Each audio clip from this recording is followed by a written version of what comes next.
Alleluia, alleluia, alleluia. Alleluia, alleluia, alleluia. Alleluia, alleluia. Humayo't magturo kayo, palaging kasama ako, hanggang sa wakas ng mundo.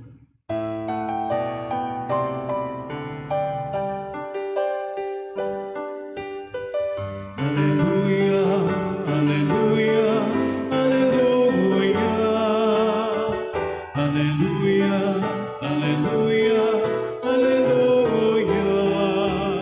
Alleluia, alleluia. Sumainyo ang Panginoon. At sumaiyo rin. Ang mabuting balita ng Panginoon ayon kay San Mateo. Papuri sa iyo, Panginoon.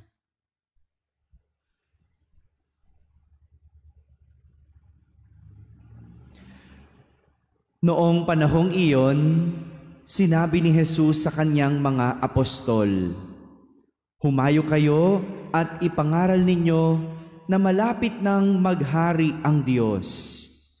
Pagalingin ninyo ang mga may sakit at buhayin ang mga patay. Pagalingin ninyo ang mga ketongin at palayasin ang mga demonyo. Yamang tumanggap kayo ng walang bayad, magbigay naman kayo ng walang bayad.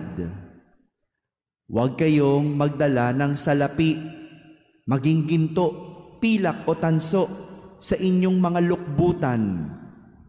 Huwag din kayong magdala ng supot sa inyong paglalakbay, ni bihisan, pampalit na panyapak o tungkod, sapagkat ang manggagawa ay may karapatan sa kaniyang ikabubuhay.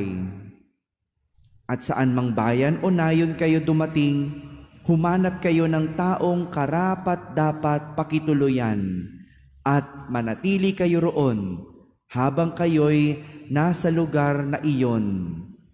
Pagpasok ninyo sa bahay, sabihin ninyo, maghari nawa ang kapayapaan sa bahay na ito.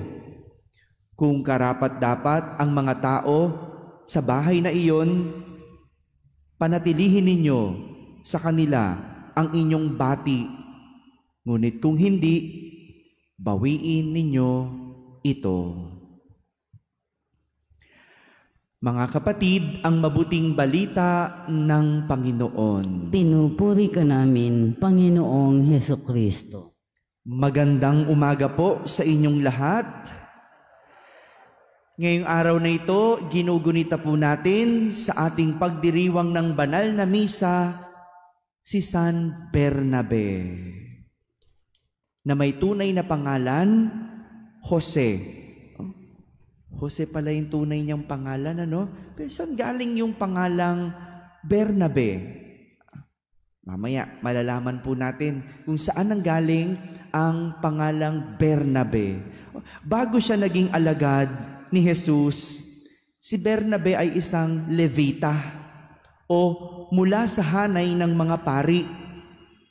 Kaya naman, namalagi, tumira at tumagal siya sa Jerusalem, kung saan tumira din ang kanyang pamilya at kung saan nagkaroon siya ng mga ari-arian at lupain.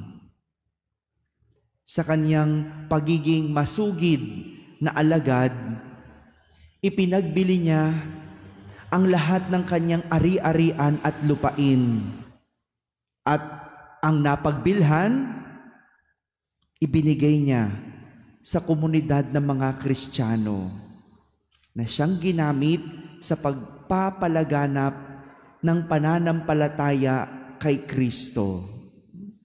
Lahat ng ari-arian niya, no? Binenta niya. Wala siyang tinira sa sarili at ibinigay niya sa mga Kristiyano. Binigay niya sa mga nagpapalaganap ng pananampalatayang Kristyanismo. Ito yung sinasabi ni Jesus sa ating ebanghelyo. Sinabi niya sa kanyang mga apostol nang sila ay isugo nito na ipangaral ang paghahari ng Diyos. Sabi ni Jesus, huwag kayong magdala ng salapi, maging ginto, pilak o tanso sa inyong mga lukbutan o yung mga bag ninyo. Huwag kayong magdadala.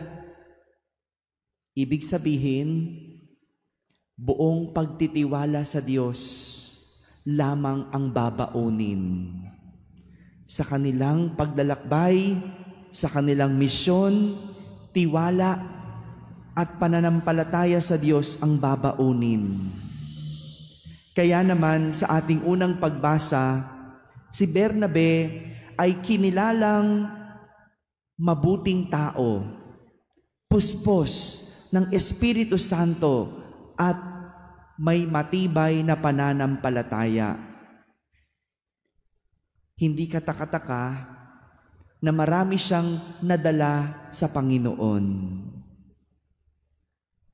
Ito ang isang matibay na paraan ni Bernabe para magdala ng maraming tao palapit kay Jesus. Ang kanyang pagiging mabuting halimbawa. He was a good example or role model to follow, which made him credible in his preaching. Hindi ba ganon? Kapag nangangaral ka, kailangan nakikita sa iyong buhay. Kapag nagpapangaral ka, ikaw din nagiging mabuting halimbawa. Hindi puro salita, kailangan nakikita sa gawa.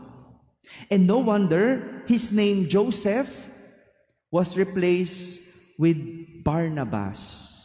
Yung pangalang Jose, pinalitang Bernabe, which means son of encouragement. Anak na nagpapalakas ng loob. Si Bernabe ang naghikayat sa ibang mga alagad na tanggapin si San Pablo at pagkatiwalaan. Sino ba si San Pablo? Si San Pablo, bagong naging alagad ni Jesus, siya ay mamamatay tao. Siya ay umuusig. At ang pinagpapapatay niya, yung mga naniniwala kay Jesus. Bago siya nagkaroon ng conversion, ganun ang kanyang ginagawa. Inuusig at pinapatay niya ang mga naniniwala kay Jesus. Kaya naman, nung nagbalik loob, nagbagong loob itong si San Pablo, si Bernabe ang naghikayat sa mga alagad na tanggapin si San Pablo. Mahirap, no? Hikayatin ng isang tao na paniwalaan ang isang mamamatay tao. Di ba? Paano ka maniniwala? Dati mamamatay tao yan. Pero sa galing niyang maghikayat, sa galing niyang magpalakas ng loob, tinanggap si San Pablo ng mga alagad bilang bilang isang tagasunod ni Kristo. Yung pagiging magaling sa pagpapalakas ng loob ang naging magandang katangian ni Bernabe bilang alagad ni Jesus. At lahat ng ito ay dahil siya ay nagpakita ng mabuting halimbawa sa lahat. Sa panahon ngayon, ito po ang kailangan natin para marami tayong mahikayat na tao ang maging mabuting ehemplo. Mahirap sundan ang isang tao na hindi naman nagsasabuhay ng kanyang pinapangaral. Kaya ang hirap maniwala sa isang tao na walang kredibilidad. Dahil ang kredibilidad ng isang tao nabubuo sa pagiging mabuting ehemplo. Good example. Mga kapatid, sa pamamagitan ng pagiging mabuting ehemplo, kaya nating mabago hindi lang ang tao, kundi ang buong mundo. Dahil ang mabisang paraan ng pagtuturo ay ang pagpapakita ng isang ehemplo. Amen.